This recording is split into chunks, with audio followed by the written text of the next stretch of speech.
Welcome to Raw and Real Entrepreneurship, the show that dares to bring the no-nonsense insight to those who have the courage to start, grow, and scale a business. Here is your host, entrepreneur, investor, and best-selling author, Susan Sly.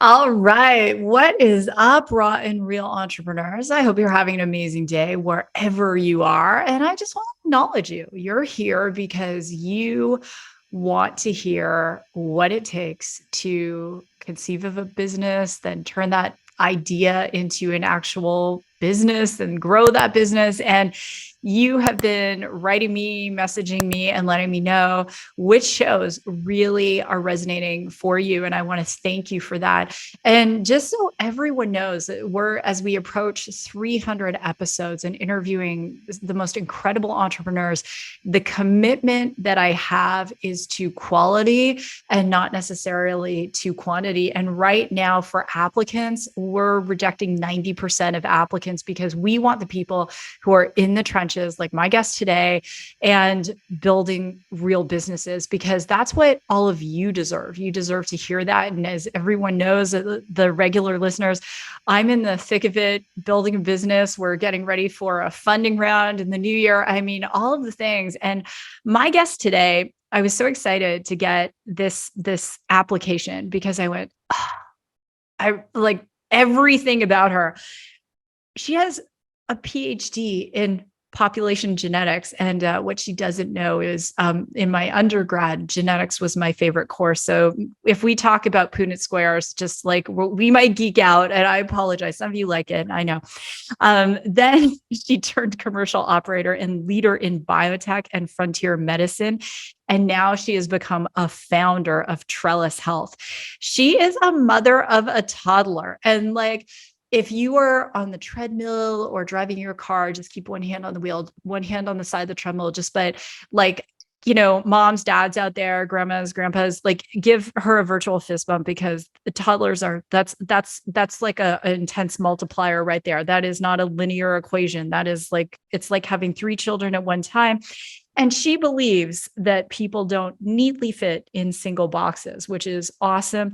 And, we're going to talk about today bleeding edge technology. We're going to talk about what it takes to start a company during a recession, what it's like to go out there and do fundraising and show up as your best self every single day when you've been changing nappies or diapers, depending on which side of the pond you're on, and haven't slept, or you have a child at home who's sick. That was my week this week. So with that, I have the express pleasure to introduce the one and only Estelle Giroux. Estelle, thank you for being here on Raw and Real Entrepreneurship.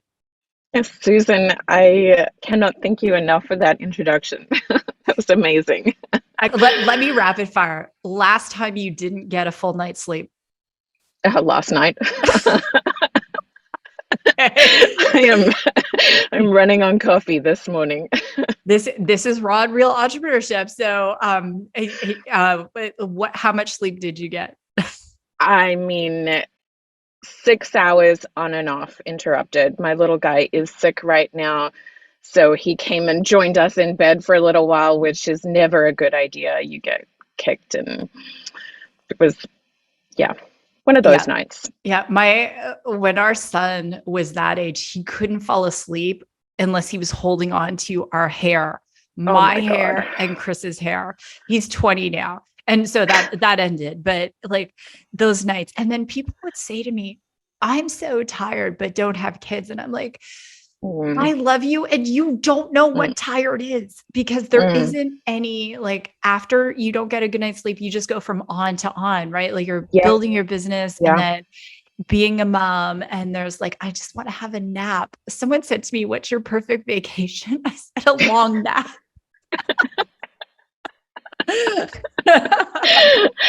I'm there. I am definitely there. Well, thank you for your, I know we're going to get a lot of fans, a lot of comments, and don't forget to drop a 5-star review into iTunes. I look at those ones personally, not a staff member. And especially if you're a parent, and just say, I resonate with that statement. So Estelle, let's talk about Trellis. This, when I was on the Trellis website, I mean, there was the one of the things I look at as a tech founder is what is the emotional response in engaging with tech, and words like warm, welcoming, user friendly. So tell us about Trellis. Yes, so as you said in the introduction, I'm a scientist by training. I have devoted my career to medicine, and I'm an optimist. I really believe that the future of medicine is bright and is going to undergo a revolution in the next decade. Um, at the same time, I saw just again and again and again in my corporate kind of career pre-Trellis, some of the systematic issues that we have with realizing that vision, and the fact that it's kind of broken at its lowest foundational level. And I don't see us getting to the future that we need to unless we kind of re-architect that bottom layer of healthcare and really put the patient, the person, the consumer, the woman, whoever that is, like front and center in that. And this gets a lot of lip service in the industry. You know, people talk about patient-centric care and putting the patient at the center of their healthcare and at the center of their data and kind of all of these things. But when you look across the industry, there's not many people, especially within hospitals or big payers, that are actually doing that and really kind of thinking about what does it mean to have somebody in control of their own health and their own destiny and feel supported in doing that. And so, you know, this is kind of glossing over the surface. I'm happy to dig deeper in Trellis Health, but part of what we're trying to do is empower women specifically to really be empowered in that journey. We're starting with pregnancy for a number of specific reasons, but part of that was my own experience through pregnancy. You know, I was already passionate about this field. I was already working in kind of frontier medicine, and I became pregnant, and I was like, what is this? Like, this is not the experience that I was expecting. And I spoke to dozens of women, and you know, my care team was fabulous. I have nothing against my care team, but the amount of responsibility that you take for your health, the kind of overwhelming nature of that. I had hypertension, I had postpartum preeclampsia, and these are not uncommon things. These are, you know, we're talking about 30+% of pregnancies, and we don't even know what causes preeclampsia. Like, there is so much work to be done in women's health. And so that's where we're starting. And obviously the aim is to grow beyond that for everybody. But really approaching it from the very beginning of a lens of what is this consumer experience look like? And consumer, I don't believe, is the dirty word in healthcare. I think people push back on that a lot, but the future of medicine and the next generation coming through is going to demand a different healthcare experience. So well said. And I don't think consumer is the wrong word either, because Yeah. the reality is that healthcare is a pay to play model. And even in Canada, where I'm from, if you want other services or complementary services, you are going to pay for those services.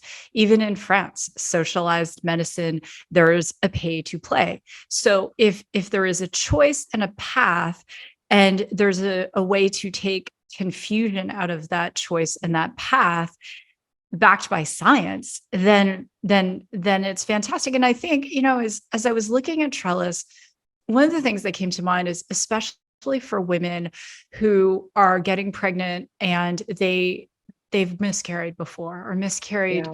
a couple of times before. There was a big article that just came out. Jennifer Aniston was talking about her journey with IVF, and people saying, Yeah. "Oh, she just didn't want to have a child." And we're seeing other people who are in the media, in the news, talking about openly about miscarriages or late term miscarriages. And I know I had a miscarriage going into my second trimester, and then when I got pregnant the next time, I was frightened because Yeah. it was every day I was wondering and I was questioning.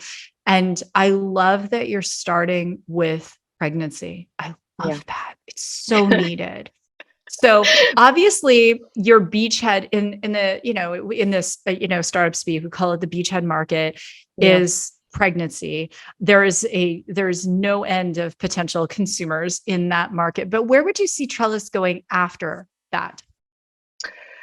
Yeah. So I'll step back for a second and say that I left my corporate job in biotech right before the pandemic, and the vision of building in this space initially was this utopia of everybody has all of their health data at their fingertips, in their pocket, every vaccine you've ever had from birth. You can take that information anywhere you want to go, and on that really clean, comprehensive, longitudinal data set, you can start to build AI and Mm-hmm. really kind of get to precision medicine and kind of data-driven medicine, because we will never get there really unless we have good data to start with. And there's, we can talk about all of the layers of problems in healthcare today, and bias and the way that research is done, and you name it, those problems exist in healthcare. Mm-hmm.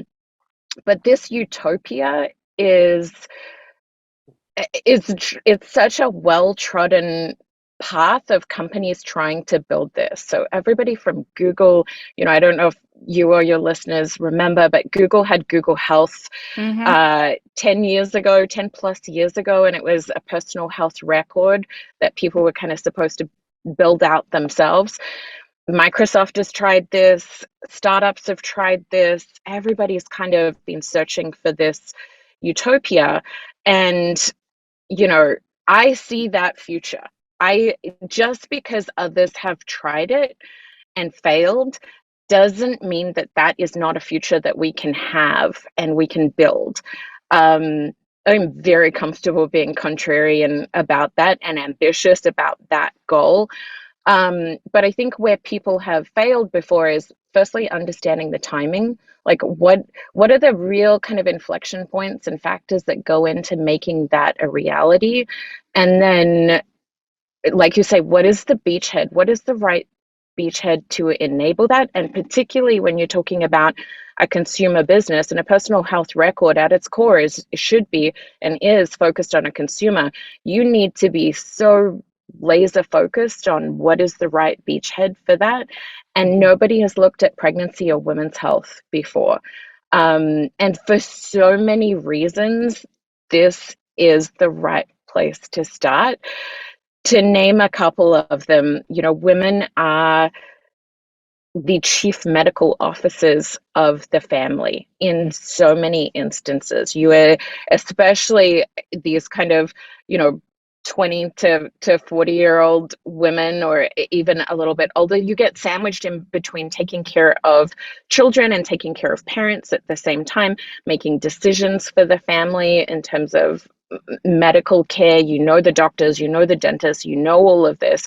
Women are also responsible for making 80+% of consumer buying decisions. So if you talk about, where does the money, where does the power come from in the economics of consumer buying, it's women. The other thing is, you're talking about changing really hard problems in healthcare and re-architecting this data. And if the utopia is built from birth, it takes so much more energy to fix that than it does to build it right from the beginning. And so we envision this being a platform for the children of these pregnancies, Mm-hmm. than to have that record built from birth. We're kind of changing it from now moving forward, and this is a long game, right? Like, this isn't going to happen overnight. But if we can give the gift of better health, more predictive health, and better health records from birth to the next generation, my bet is that women who are building that generation are willing to put in the effort or the time to build that as a gift for their children as well, and to create a better future for them. It's so smart, Estelle, and this whole piece about the utopia. I'm right there with you. And I was writing a paper at MIT discussing blockchain implications and health records and data, and getting to this place where we could control if we wanted to trade our data or even sell our data for our health data for some purpose, whether it was benevolent or in our minds not. But the other thing that struck me about this is I recently applied for my green card.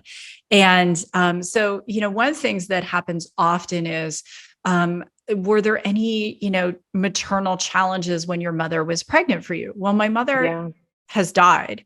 I can't ask her. My father, God love him, is very bright, 83 years old, doesn't remember. So I have to order my long form birth certificate from the province of Ontario. So I just got my long form birth certificate. I found I was born prematurely. I didn't even know this, and I think, so I said to my father, I said, Dad, did you know I was born premature? He's like, no. No, I didn't know. It wasn't like super premature or anything, but and I think about that this place of trust, right? So even in Radius, our in building computer vision AI, that our key statement is around trust, and that when you're working with moms, and it's such a vulnerable place being pregnant, there's a tremendous amount of uncertainty. Your body is not your own. You've got surging hormones and all sorts of things going on, and to be able to have that trust, and that then the next generation builds that trust. And I love how you said it's a long game. So I want to throw this out. So we were talking before the show, and I was like, oh, we should be recording this. So Estelle and I were talking about fundraising. The statistic is in Silicon Valley, 2.5% of VC pitches by women get funded. Only 2.5%. So I know that landscape is changing. I have VCs reaching out to me every single day. They're shifting the narrative, but raising money in a recession. Let's talk about the attitude. You were sharing you're going to do another funding round. So what has been your experience with fundraising? It is a game of mental fortitude, resilience, and being so deeply rooted in your own self-worth and your own mission and your why of what you're doing. It's a ringer. I love it. Like, it's rough. It's rough in unfair ways for women. Like, I want to change those statistics, and I love this conversation with you. We need more of this. We need more women showing that you can do this, and that is a path. And if male investors are not looking at that and evaluating that, they're missing out. They're missing out on these opportunities for women building businesses like this. But right now, the bias, and I've experienced this personally myself. Maybe you have as well, but particularly when you have a tech focused, big vision, big mission company, they've done studies on this. Men get judged on future potential and blue sky opportunities, and all of the questions in the conversation is around how big could this be, and like, what does success look like? And women get the opposite, and it's risk management, and tell me all the ways that you can prove that you've done this before and you have the right experience. And it's like, if you are building something big and ambitious, being able to reframe that conversation very proactively and say, yes, okay, this is how we're managing risk, but this is all the upside. Yeah, there was something I read that it was listing out the questions that women founders get asked versus male founders, and you hit it.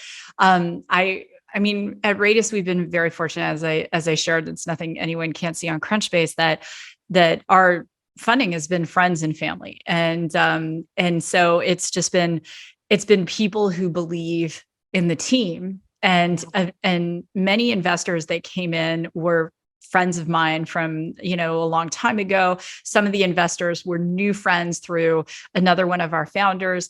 And it's just so interesting because when I look at the conversation, people were so caught up in this track record of what have you done, and so on. And the tech was not as important as the track record. And MIT philosophy is past behavior predicts future outcomes, right? And so here you are, you have a PhD, for goodness sake, very accomplished in the biotech with space. Distinction. Was it? Yes. With patents, with IP, Yes. And we need to celebrate all of those things, right? And so now, as you go into this funding round in this economy, so economic headwinds is the nice way of saying a recession, and we're seeing meta layoffs. Twitter is different. I mean, it's not that it's not about. It's also about shift of direction. Intel announced massive layoffs, and so there's this caution that I'm observing. But how are you feeling about going out to raise funds in this landscape, economic landscape? Economic landscape, yes. I mean, it's like there's a lot of themes and people talking about this throughout the industry. My personal take on this is that generation defining companies and like the next wave of enormous tech companies are being founded today, right now. And yes, things might have slowed down. Yes, it might be harder. It's certainly hard for us right now, but that's okay. Like it forces the entrepreneurs that are committed to this and doing this right now to be resilient, to sharpen their message, to sharpen everything about what they're doing. Like I would much rather build a company today and have that kind of pressure on us than be have already closed a Series A or a Series B in a bull market of the last couple of years and have the entire culture and training and momentum of our company in that space, and then have to reset all of that today. Like I would want to be forged in the fire of today and have that carry with me for the company for the next decade as we grow. I think that's a much stronger foundation to have. And so maybe I'm crazy, but I'm really leaning into that. What I'm hearing is it's really your mindset around it, and that you don't mind the challenge because it's going to make you stronger. And that's the key. And it really, in my opinion, that mindset going into it is one of abundance. Okay, so not this VC. Okay, there's another VC.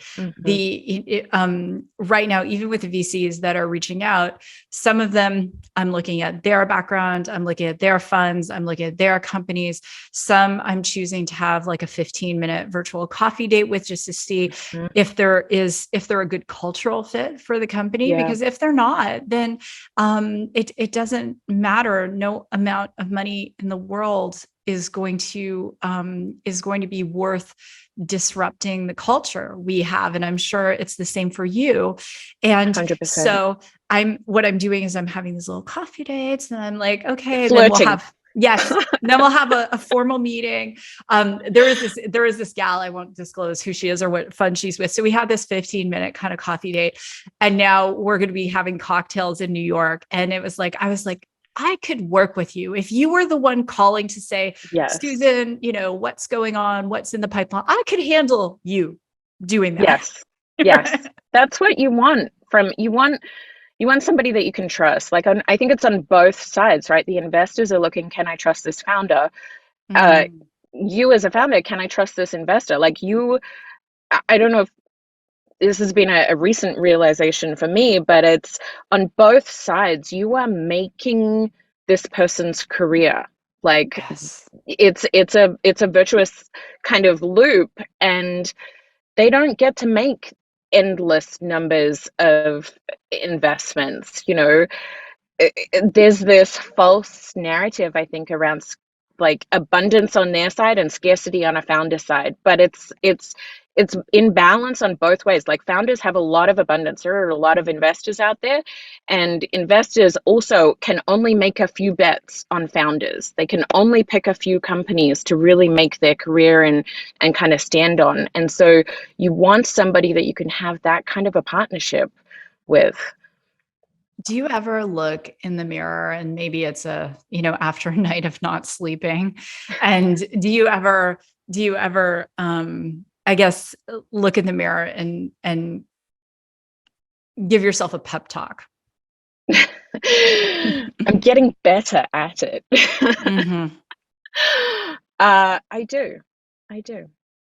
And I have this thing, it comes back to being a woman, on a female entrepreneur and a female founder. And I think for men, I'm not a man, so I'm speaking from the outside, but it feels so natural that they just grow into confidence, and it just kind of all of the tailwinds are there to tell them that they can do this.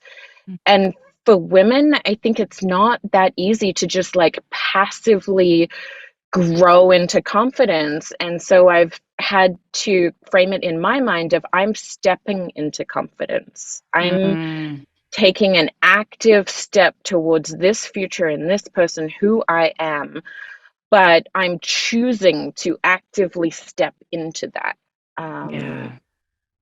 Yeah. yeah. That is so good. And it's that so often people look externally for validation. And the reason I asked you that question is because I want people to understand that when you haven't had sleep, your child is sick, and maybe you had a few emails that you're like, oh my gosh, I'm dealing with this, that you have to be your first cheerleader. and Yes. and I have different mantras, but one of them is, I am the CEO our team needs me to be. Or I am, yesterday, to be candid, so our one of our daughters was having getting bullied at school, and it's getting quite severe. It's going to social media, and I knew I had to schedule an appointment with the dean. And I thought, there's CEO Susan, who, there's this iteration of me, then there's the iteration of me that has done training events on stage with Tony Robbins and Jack Canfield, and there's that iteration of me. And what I said in the mirror, Estelle, was this: I said, I am the mother my daughter needs me to be. Yes. And Yes. so these pep talks, as I call them, Yes. it's so important. Everyone has to be their own cheerleader, and Yes. and we can't, because we are going to get beaten up. Again, this is raw and real. We're going to get beaten up by investors. Okay, you didn't make your target, or your new customer acquisition wasn't where it was supposed to be, or you didn't make your fundraising target, or there was an investor who said, yes, I'm going to invest, and you're like, yes, we just did it, and then they were like, oh no, I can't invest. Actually, And no. Hmm. yeah. So at the end of the day, that's so key. Let me ask you this. We were talking as well about being a mom, building a company, and how has being a mom made you a better founder? Oh yeah. I mean, so this like ties directly from what you were just saying. And I firmly believe that people do not fit in boxes. We try and put people in these singular boxes, like, oh, this person is a CEO, or this person is a whatever that is. But our power as humans comes from the intersection of those boxes. And the ways Mm, that you can say, I am the mother that my daughter needs today, and I'm a CEO. and I'm doing all of this, this Yeah. entire space of who I am, is where I get my power from. And certainly, I wouldn't be building the company that I'm building if I didn't have the experiences that I had through motherhood. I'm extremely grateful for that. And, I there's so many things about motherhood and kind of translating that into benefits from entrepreneurship, but I think it's made me a better leader.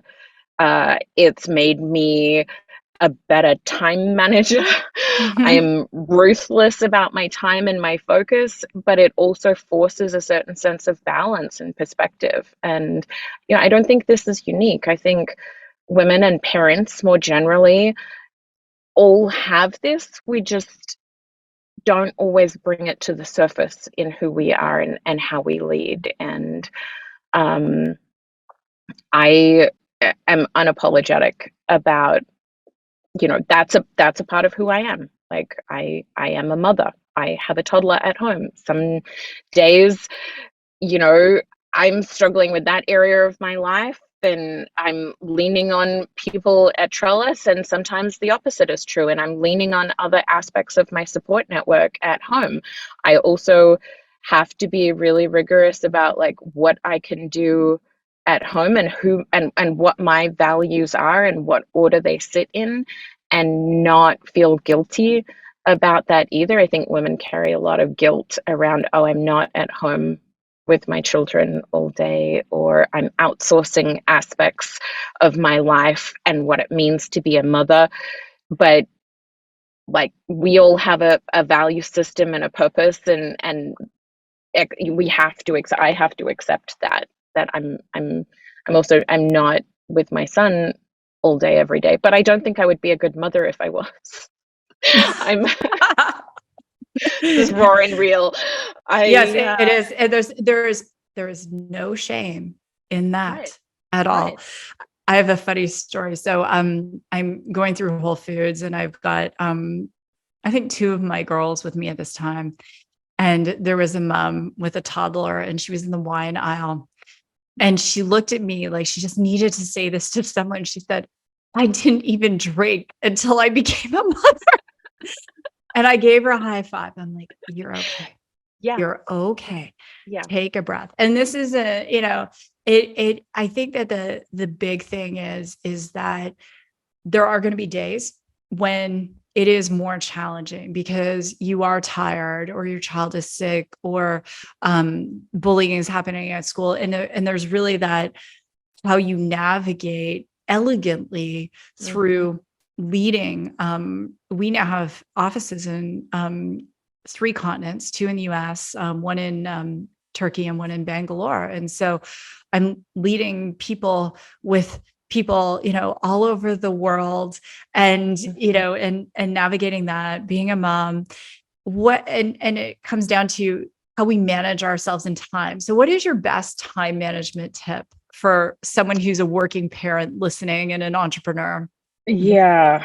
Um, it starts with mindset, and I've found that it starts in the morning. So really being clear on and rooted in your own power for that day and not being reactive. I think Mm. especially like it starts when you're pregnant, and then in like that early newborn phase, your whole life is reactive on somebody else's needs.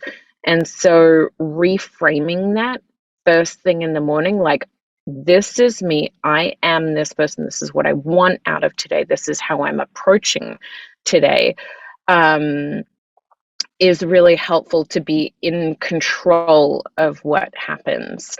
Um, and then I do also set myself, and they're fluid, right? It's not like I have a set of goals for Trellis and then another set of goals for things that happen like in my other life. It's what is the one biggest thing for today, three medium things, and five little things.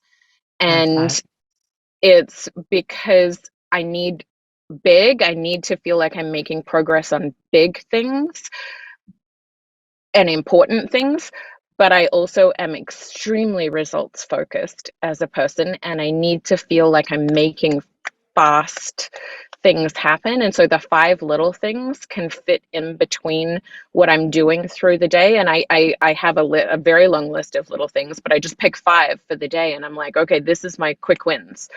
And then something else that I've been experimenting in recently is this idea of hold your focus to the fire. Like it's in startups, especially for us right now, going into fundraising, going into the holidays, like there's a lot that's not ideal about this. There's a lot of stress, there's macro, there's like all of this stuff. But a superpower is hold your focus to the fire and commit to even a short period of time of focus, and it feels accessible, and it builds momentum on itself. This is also something that motherhood taught me, like in those early days when you get like 15 minutes to yourself, you've got such a tight window.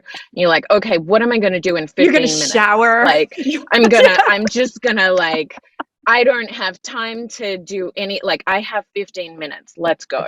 Yeah. And so it's taking that same kind of energy and applying it to focus. Absolutely. It's amazing as a founder, what you can accomplish in 5 minutes, literally. Yeah. And I love that holding your focus to the fire, and the priorities too, because when you decide as a company, what is the priority right now, and priority, when I wrote my book, Organize Your Life, I wrote the root of the word priority. It was not plural until last century. Really? Yes. So it came from the Latin priore, which meant one. There was one head, you know, and so we made it plural last century and mid last century, and suddenly it was priorities. And one of when I was working on researching that book, which was like that book, I haven't written a book since 2015 because I've been building a company, but when I was researching that book, Estelle, and I read that and I went, if I'm setting priorities, I don't have a priority.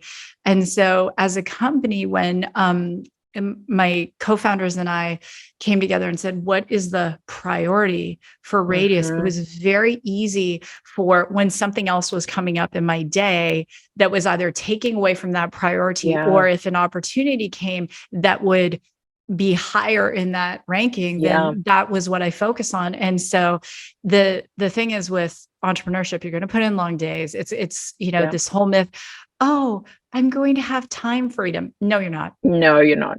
That's like, you just like, no, do something else. When was the last time you took a vacation?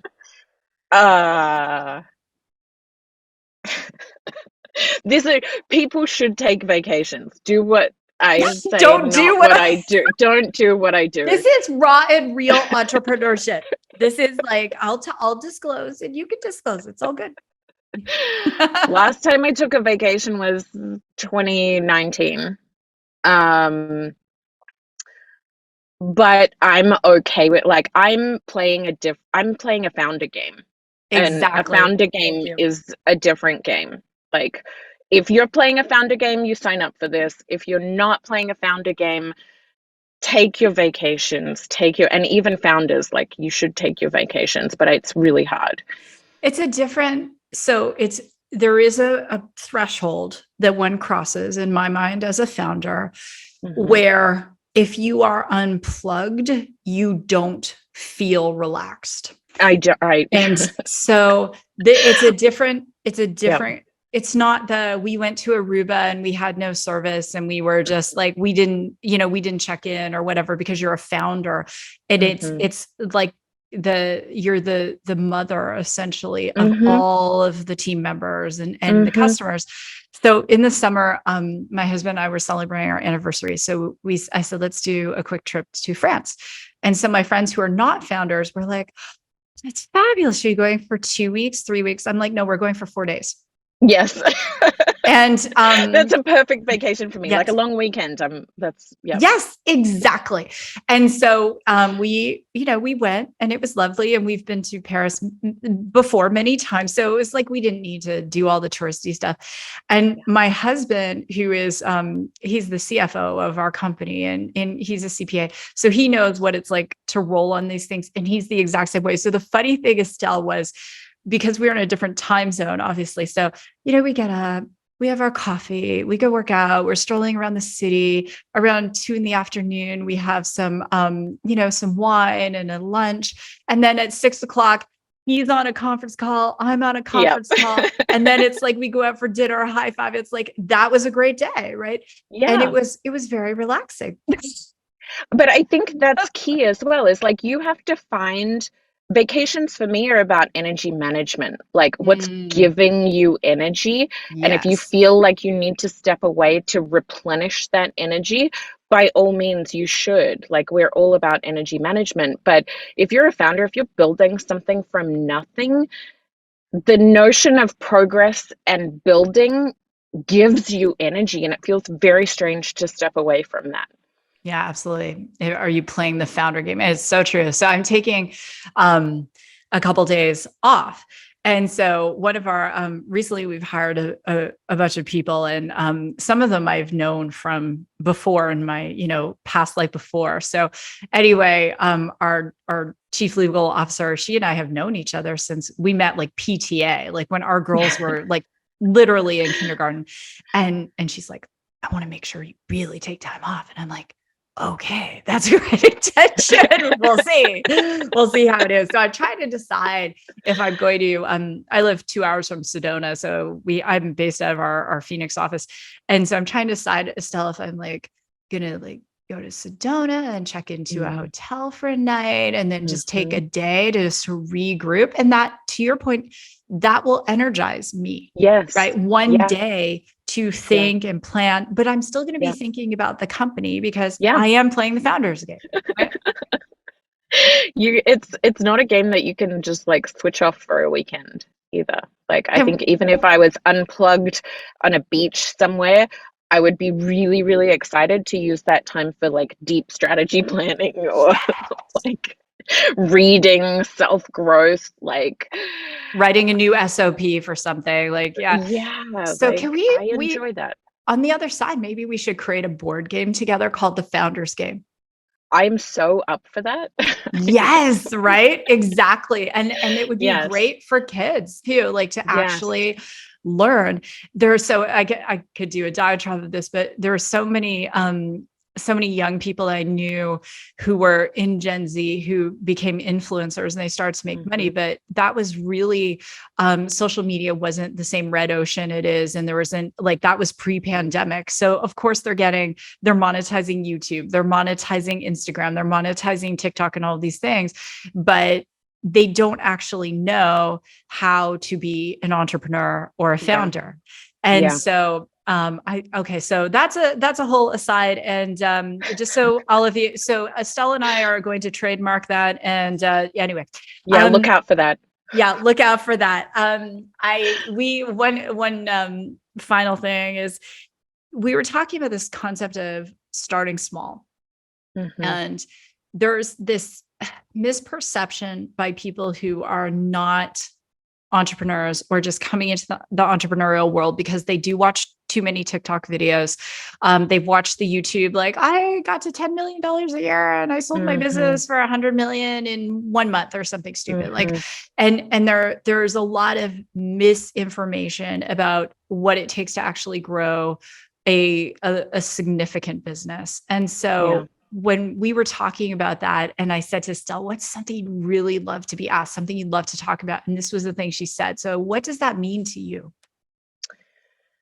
I think about this a lot, and I think about it in the context of Trellis Health, but I also just think about it in the context of entrepreneurship and building a business.